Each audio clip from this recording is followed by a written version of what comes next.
Eh bien bonjour à toutes et à tous et bienvenue dans cette nouvelle vidéo. Je sais, ça fait quelques mois que je suis pas revenu sur ma chaîne, alors on se retrouve aujourd'hui pour parler de Star Wars et plus précisément de théories émises par les fans et moi sur les différents personnages de la saga. Si vous n'avez pas vu le film, alors je vous conseille de fuir tout de suite parce que la vidéo va spoiler à mort. La mort de Snoke. Si vous regardez cette vidéo, alors vous avez certainement déjà vu Star Wars 8 et vous avez donc sans doute été perturbé par la fameuse mort de Snoke. La mort du suprême leader a brisé de nombreuses théories émises par les fans. Cependant, nous n'avons eu aucune information sur son identité, alors je vais vous faire part de plusieurs théories sur lui.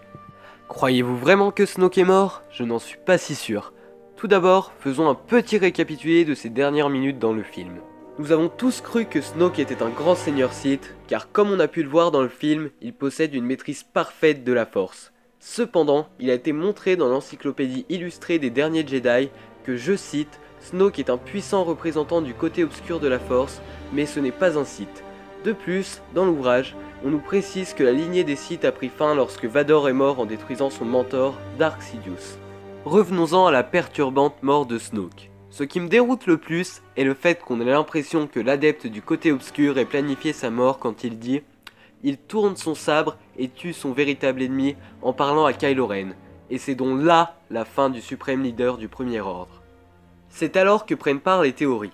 Beaucoup pensent que l'on n'a pas fini d'entendre parler de Snoke et qu'il reviendra. Mais quelles seraient les raisons de sa soi-disant mort? Il y a de nombreuses théories à ce sujet. Une dit qu'il serait mort pour revenir sous la forme d'un spectre de la Force pour accroître sa puissance. Cela serait possible car cette situation est déjà apparue dans l'univers Legend de Star Wars avec le cas de Dark Nihilus qui a pris la forme d'un spectre pour continuer à vivre d'une certaine manière. C'est une théorie qui d'après moi pourrait largement être possible. Je vais maintenant peut-être vous surprendre, mais sachez qu'il a été annoncé dans un livre sur Snoke qu'il aurait un second apprenti caché qu'il aurait lui-même formé avant Kylo Ren. Vous êtes surpris? Ça ne m'étonne pas. Maintenant, vous devez vous demander pourquoi je vous parle de ça. Je vais tout vous expliquer. Tout d'abord, sachez qu'il y a des endroits dans la galaxie que l'on appelle les régions inconnues et c'est dans ces endroits que se cacherait le fameux apprenti du suprême leader. Donc, la théorie serait sur le fait que Snoke soit mort pour donner l'alerte à son deuxième apprenti. Cependant, cette théorie reste difficile à croire. Si vous voulez plus d'informations à propos de cette seconde théorie, je vous conseille fortement d'aller voir la vidéo de Saïd Maul qui est un très bon youtubeur passionné de Star Wars.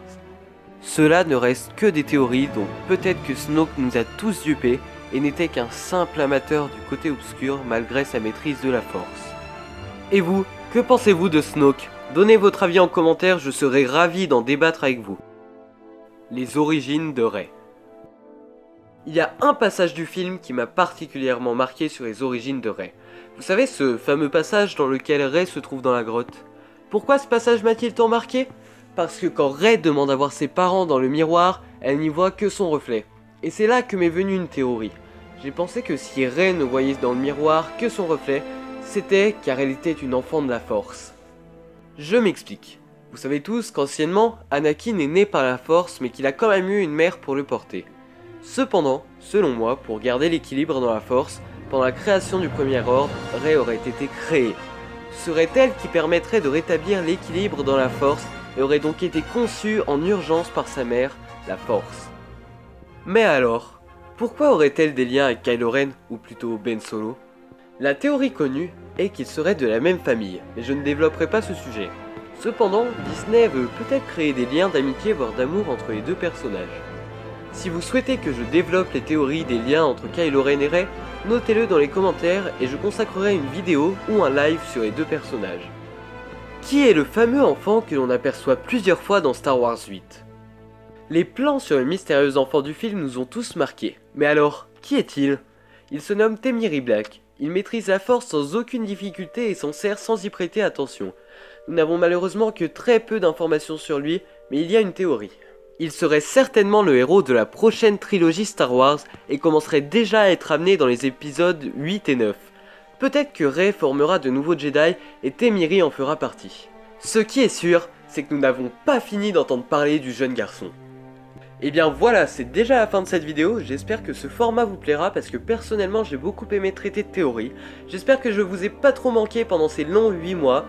Donc on se retrouve bientôt pour la prochaine vidéo, je sais pas encore de quoi je vais traiter mais j'ai déjà quelques idées. Donc surtout n'oubliez pas de liker la vidéo, de vous abonner si c'est pas déjà fait, et surtout n'oubliez pas, ciao tout le monde.